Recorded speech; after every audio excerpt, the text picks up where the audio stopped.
4 au 13 juillet sur la plage verte, boulevard de l'Océan à Saint-Brévin, c'est la 3e édition du symposium de sculpture monumentale. Dans ce bref cast, allons à la rencontre de ces sculpteurs pour en apprendre davantage sur leur technique, leur réalisation et leurs ressentis.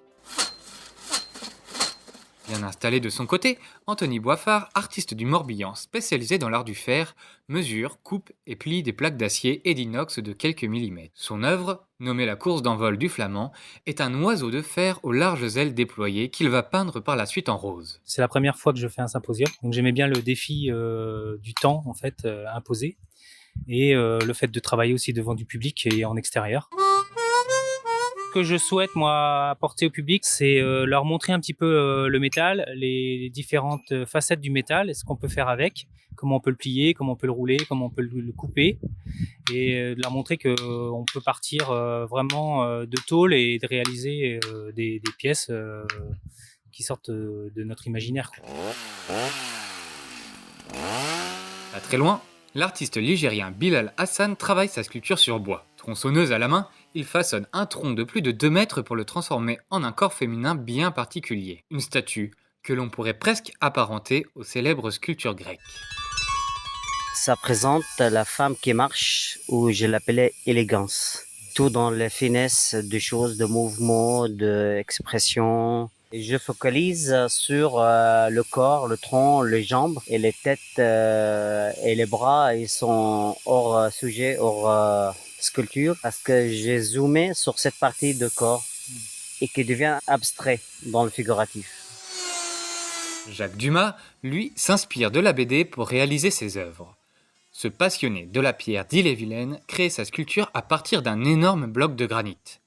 Une sculpture qui explose en résonnant comme une onomatopée.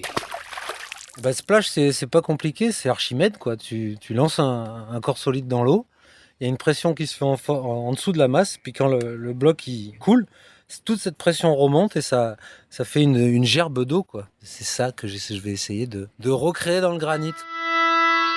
Mon inspiration, en fait, je la trouve dans ce que je vis au quotidien, dans ce qui se passe sur le monde, les rapports humains. Et en fait, dans toutes mes pièces, elle est toujours percée pour exprimer en fait qu'il ne faut pas s'arrêter à la base des choses. Il faut toujours aller voir derrière et jamais s'arrêter à une idée conçue ou reçue. Et qu'il faut aller voir plus loin. Laetitia May-Le-Guelaf, artiste d'Ille-et-Vilaine, réalise de son côté en vol un corbeau de grande taille composé de nombreuses pièces de métal. Pour elle, le symposium, c'est un excellent moment pour partager et échanger. Ça fait plaisir parce qu'on est vraiment dans une ambiance de création entre créateurs, entre sculpteurs. Donc aussi, on est entre nous, on parle que boutique, hein, donc on parle matériaux, on parle outillage. Et c'est mon premier symposium, ça fait vraiment un petit moment que j'avais envie de faire un petit peu la performance, parce que c'est vraiment une performance, faire une sculpture monumentale en 9 jours.